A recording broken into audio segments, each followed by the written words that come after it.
Scholarship की एक scheme चलाई गई थी, किसी बहाने छात्र आएगा पढ़ेगा।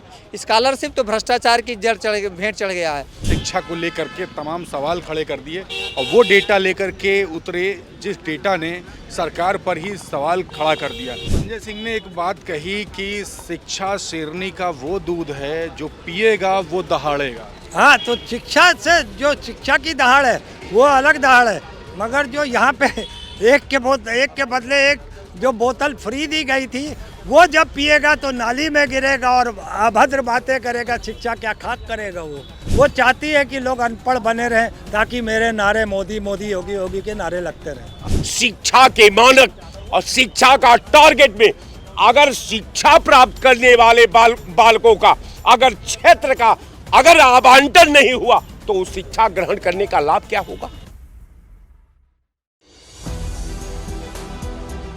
4 PM न्यूज नेटवर्क में आप सभी का स्वागत है। मैं हूं क्षितिज कांत।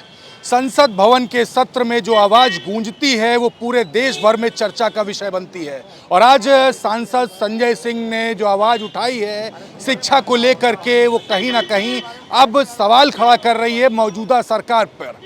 जो तमाम जो छात्र हैं जो सरकारी स्कूलों में पढ़ते हैं वो कितने ड्रॉप आउट हैं और तमाम शिक्षा से जुड़े हुए जो डेटा थे आज संसद भवन के सत्र के दौरान उठा है और कहा सांसद संजय सिंह ने शिक्षा वो शेरनी का दूध है जो पिएगा वो दहाड़ेगा।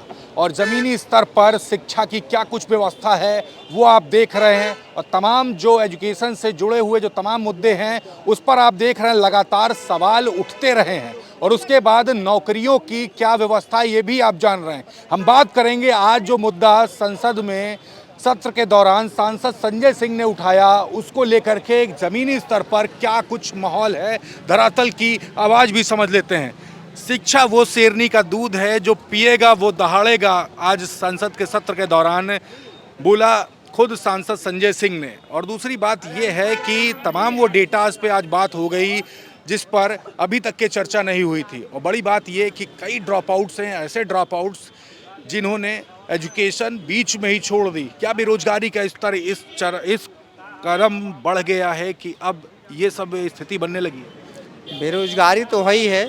सबसे बड़ी बात यह है कि हमारे देश में शिक्षा चिकित्सा आदि पर अच्छी व्यवस्थाएं नहीं की जाती हैं और जितनी भी सरकारें आए कांग्रेस के अलावा कांग्रेस ने भी उतनी पर्याप्त मात्रा में नहीं कर पाया, लेकिन जो भी संस्थाएं उसको बनाई वर्तमान सरकारें जहां पर जिसकी हैं वो बंद करने की कोशिश कर रहा है। दूसरी बात मैं कहना चाहता हूँ, स्कॉलरशिप की एक स्कीम चलाई गई थी, किसी बहाने छात्र आएगा पढ़ेगा। स्कॉलरशिप तो भ्रष्टाचार की भेंट चढ़ गया है। स्कॉलरशिप को बंद कर देना चाहिए और सभी शिक्षण संस्थानों में विद्यालय विकास निधि का जो पैसा आता है ये पूछा जाना चाहिए उस फंड को कहाँ खर्च किया जा रहा है। जो पुअर स्टूडेंट्स फंड हैं वो कहाँ खर्च किए जा रहे हैं, उसका करोड़ों रुपया का गमन करके ये स्कूल प्रबंधन खा रहा है। वो चाहे प्राइमरी से ले करके यूनिवर्सिटीज़ तक की बातें हैं। तो सीधी बात ये है कि जितने भी MP विधायक और संजय सिंह भी हों वो उन्हें यह बताना चाहिए कि जब वो MP थे या मेंबर पार्लियामेंट राज्यसभा थे तो या हैं तो उन्होंने कितने पैसे सरकारी स्कूल में फंड दिया हुआ है, एजुकेशन पर दिया है, चिकित्सा पर दिया हुआ है। या जितने भी भारत के विधायक MP राज्यसभा मेंबर MLCs वगैरह हैं उनको प्रतिबंध कर देना चाहिए कि कोई भी व्यक्ति प्राइवेट स्कूल में NGO को फंड नहीं देगा। वो जो फंड देगा वो सरकारी व्यवस्थाओं को दिया जाएगा और जो सरकार में बैठे सरकारी लाभ ले रहे हैं उनके बच्चे भी सरकारी स्कूलों में क्यों नहीं पढ़ते, उस खंडहर स्कूलों में क्यों नहीं पढ़ते। अगर वो पढ़ना शुरू कर दे उनको कंपलसरी किया जाए, उनको प्राइवेट स्कूल बंद कर दिया जाए। सरकार तो 1200 रुपये देती है हर महीने, 2400 रुपये महीने देती है 2 बच्चों का कि वो प्राइवेट स्कूल में पढ़ाएंगे तो मिलेगा। क्यों दिया जा रहा है 2400 रुपये हर 2 बच्चों का एक एम्प्लॉइज़ को? ये महत्वपूर्ण चीज़ है लेकिन हमने जो देखा पढ़ने लिखने वाले लोगों ने ही देश को नकारा बना दिया, बेईमानी और भ्रष्टाचार का अड्डा बना दिया। सबसे ज़्यादा बेईमान और भ्रष्टाचारी अगर आपको कहीं मिलेंगे तो पढ़े लिखे लोग ही मिलेंगे। कभी अनपढ़ आदमी इंडस्ट्री लगाने जितना इंडस्ट्री लगा होगा अनपढ़ लोगों ने लगाया होगा, लेकिन भ्रष्टाचार उन्होंने नहीं किया होगा। जब वहाँ पढ़े लिखे लोग उनके बच्चे आ गए तो उन्होंने भ्रष्टाचार कर दिया और फैक्ट्रियाँ बंद हो गई, बेरोजगारी बढ़ गई। सांसद संजय सिंह ने बड़ा मुद्दा आज उठा दिया और शिक्षा को लेकर के तमाम सवाल खड़े कर दिए और वो डेटा लेकर के उतरे जिस डेटा ने सरकार पर ही सवाल खड़ा कर दिया, चाहे वो शिक्षा पद्धति की बात हो, चाहे वो रोजगार से जुड़ी हुई बात हो, क्योंकि ये दोनों एक दूसरे के पूरक है। अगर शिक्षित अगर व्यक्ति नहीं होगा तो रोजगार बड़ा मिलेगा ही नहीं। ये बिल्कुल प्रोपोर्शनल बात है, एक दूसरे की पूरक है। सोचते क्या हैं सांसद संजय सिंह ने जो बात आज उठाई है? बिल्कुल सही बात कही है, मगर आप लोगों कर क्या रहे हो 10-11 साल से? आप सिर्फ यही कर रहे हो, अशिक्षित रख के नारे लगवा रहे हो कि मोदी मोदी कौन करेगा, कौन हमें वोट करेगा। आपने शिक्षा का स्तर तो गिराया ही गिराया। शिक्षा, रोजगार, स्वास्थ्य, नौकरियां, महंगाई, सुरक्षा, किसी पर भी ध्यान नहीं दे रहे हैं आप, चाहे वो केंद्र की सरकार हो, चाहे प्रदेश की सरकार हो। और वो जो कह रहे थे आप, संजय सिंह कह रहे हैं वो पी के बहकेगा, क्या कह रहे थे वो आप जरा बता दीजिए। क्यों, वो क्या कह रहे थे? पी के बहकेगा, क्या कह रहे थे आप संजय सिंह? संजय सिंह ने एक बात कही कि शिक्षा शेरनी का वो दूध है जो पिएगा वो दहाड़ेगा। हाँ, तो शिक्षा से जो शिक्षा की दहाड़ है वो अलग दहाड़ है, मगर जो यहाँ पे एक के बदले एक जो बोतल फ्री दी गई थी, वो जब पिएगा तो नाली में गिरेगा और अभद्र बातें करेगा, शिक्षा क्या खाक करेगा वो। तो यही चीज़ें हैं। मैं वही कह रहा हूँ कि देश में जो वर्तमान सरकार है वो शिक्षा से कोसों दूर है। वो चाहती है कि लोग अनपढ़ बने रहें ताकि मेरे नारे मोदी मोदी, योगी योगी के नारे लगते रहें। आप क्या सोचते हैं? आप तो युवा हैं, रोजगार की बात होती है तो सड़क से लेकर सदन तक आवाज़ उठती है, और जब एजुकेशन पॉलिसी की बात होती है तो भी कहीं ना कहीं सरकार घेरे में। और आज सांसद संजय सिंह ने जो बिगुल बजाया वो पूरे देश भर में चर्चा का विषय बना हुआ है। क्या सोचते हैं? शिक्षा शेरनी का दूध है, ये बहुत पुरानी बात हुआ करती थी। आज मोदी जी और योगी जी का युग है और मुझे लगता है कि बहुत बड़े बड़े भारत में विद्वान होंगे और बहुत काबिल होंगे, बहुत पढ़े लिखे होंगे, लेकिन मोदी और योगी जैसा दहाड़ने वाला कोई इस देश में नहीं है। मोदी और योगी जैसा दहाड़ने वाला इस देश में कोई नहीं है। शिक्षा का कोई मतलब नहीं है। योगी युग चल रहा है इस समय। जो युवा हैं जो शिक्षा की तरफ पहले जा रहे थे, मुझे लगता है शिक्षा में अब कुछ नहीं रखा है, ना नौकरी रखी है, ना चाकरी रखी है, ना रोजगार रखा है। युवाओं को चाहिए योगी बने। क्या पता कल भविष्य में भावी विधायक और मुख्यमंत्री होते हुए प्रधानमंत्री तक का सफर उनको तय करने का मौका मिल जाए। शिक्षा पद्धति पे कोई आज के युग में शिक्षा का मतलब कोई कुछ है ही नहीं है। तो ये निराश होकर बोल रहे हैं या काफी खुश हैं? मैं बहुत खुश हूँ। मैं खुश इसलिए हूँ क्योंकि देखो, जब इंसान ग्रेजुएशन करता है और मास्टर डिग्री करता है, इससे अच्छा ये है, बहुत सारे मंदिर हैं भारत में, आप वहाँ पे जाओ, योगी बनो। जब आप योगी बनोगे तो आपको हो सकता है शादी भी नहीं करना पड़े, परिवार भी सीमित रहेगा, अकेले का खर्च रहेगा, कहीं भी चटाई बिछा लोगे किसी भी मंदिर के बाहर, तो आपके पेट भर का तो यूं ही भगवान दे देगा। तो मुझे लगता है 5 किलो राशन देते ही है। हाँ, वो मिलता है। तो शिक्षा का आज की डेट में कोई महत्व नहीं है।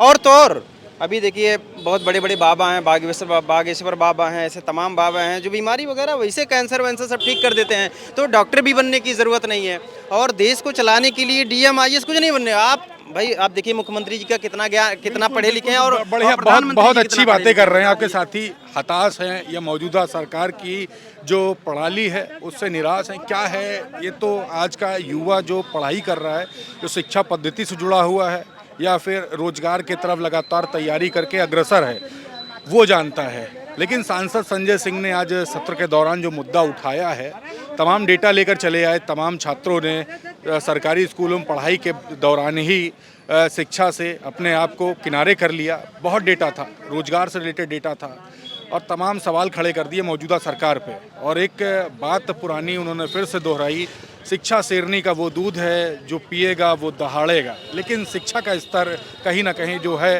वो युवा समझ रहा है। आपकी क्या राय है? आप ये समझने का प्रयास करिए कि सारे कॉलेज बंद हो जाएं,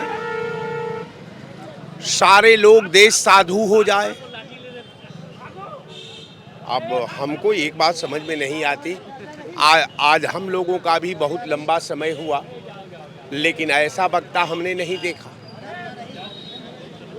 जो सरकार द्वारा जो निर्धारित सिस्टम है, शिक्षा से लेकर उद्योग से लेकर के व्यवसाय से लेकर के सरकार के प्रशासनिक व्यवस्था से लेकर के इनके लॉ एंड ऑर्डर से लेकर के वर्तमान संविधान से लेकर के ये तमाम अगर डाटा का हम मूल्यांकन करते हैं तो मुझे लगता है कि ये लड़का अगर जो अपनी वेदना, दिल की वेदना को उसने कहा है, मैं तो आपके चैनल से इसको बहुत बहुत बधाई देता हूँ।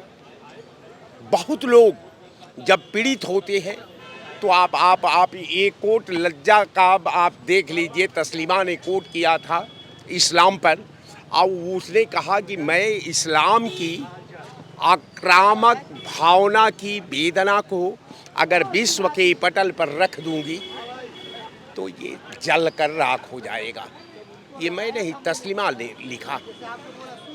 मुझे लगता है कि तस्लीमा की पीड़ा इस बच्चे के दिल में हुई और ये पूरा सिस्टम का एनालिसिस किया, पूरे सिस्टम का अवलोकन किया है। अवलोकन करने के बाद जो इसके आंतरिक भावना से जो व्यथा निकली है, ये वर्तमान व्यवस्था में, वर्तमान शक्ल और स्वरूप में ये काफ़ी गंभीर है और गौरव करने वाली ये बात है। तो मैं समझता हूँ कि शिक्षा प्रणाली का जहाँ तक सवाल है, शिक्षा प्रणाली सरकार का एक अभिन्न अंग है। सरकार की रिस्पॉन्सिबिलिटी है कि शिक्षा को के आधुनिक तकनीकी से जोड़ करके आधुनिक भारत के निर्माण में जो हमारी युवा शक्ति है उसको एक सही दिशा निर्धारण करे।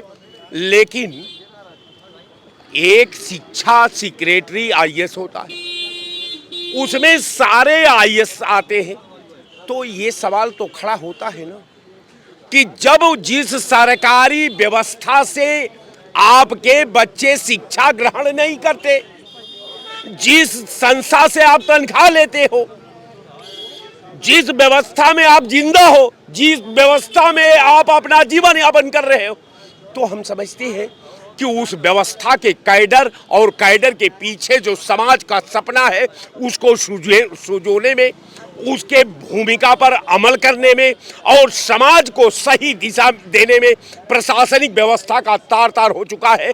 कहने का मेरा मतलब ये कि ये बिल्कुल सही है कि अगर शिक्षा का उद्देश्य, शिक्षा के मानक और शिक्षा का टारगेट में अगर शिक्षा प्राप्त करने वाले बालकों का अगर क्षेत्र का अगर आवंटन नहीं हुआ तो उस शिक्षा ग्रहण करने का लाभ क्या होगा? तब तो वही बात ये बच्चा ने कहा कि जब पढ़ने के बाद आप नौकरी नहीं दोगे, इंजीनियरिंग कर लेंगे हमको नौकरी नहीं दोगे, हम डॉक्टरी पढ़ लेंगे हमारी नियुक्ति नहीं होगी, हम आईएएस आईपीएस हो जाएंगे, सड़क पर घूमते रहेंगे, तो आखिर इस डिग्री में करोड़ों रुपया खर्च होता है। ये हमारा परिवार भी मने भूत भी बिक जाएगा। वर्तमान तो बेची आपने दिया है, आने वाला कल भी बिक जाएगा। मने दो आरजू में कट गए दो इंतजार में। तो कहने का ये जो प्रणाली है, सरकार आज तक जो सरकार अपने संवैधानिक अधिकार को न समझ सकी हो, संवैधानिक धर्म को न समझ सकी हो, संविधान की भावना को न समझ सकी हो, ऐसे सरकार पर लानत है। देखिए, तमाम सवाल खड़े कर दिए हैं। सांसद संजय सिंह जब सत्र में जब गरजे तो उन्होंने यही कहा कि जो शिक्षा की जो प्रणाली, जो पद्धति जो चली आ रही है, उसमें तमाम जो छात्र हैं उन्होंने अपनी शिक्षा ग्रहण करने के दौरान ही अपने नाम को बैकआउट कर लिया, पढ़ाई छोड़ दी। तो कहीं ना कहीं स्थिति बता रही है कि बेरोजगारी का स्तर जो युवा जो हैं वो समझ चुके हैं और रोजगार की तरफ अब नहीं भाग रहे। जो सरकारी नौकरी में जो डिग्रीज जो चाहिए थी वो डिग्रीज अब नहीं ग्रहण कर रहे हैं और पूरा डेटा उठा करके सामने रख दिया और नौकरी को लेकर के भी, रोजगार को लेकर के भी तमाम चर्चाएं हुई। और इसी दौरान कहा सांसद संजय सिंह ने कि शिक्षा शेरनी का वो दूध है जो पिएगा वो दहाड़ेगा, और तमाम बातें हुई। रिपोर्ट पूरी कैसी लगी, ग्राउंड स्तर पर लोग क्या कुछ सोचते हैं, मैंने आपको दिखाया। आप भी कमेंट बॉक्स में लिखिए और जुड़े रहिए 4 PM न्यूज़ नेटवर्क के साथ। मैं हूं क्षितिज कांत, कैमरा पर्सन शुभम के साथ। धन्यवाद।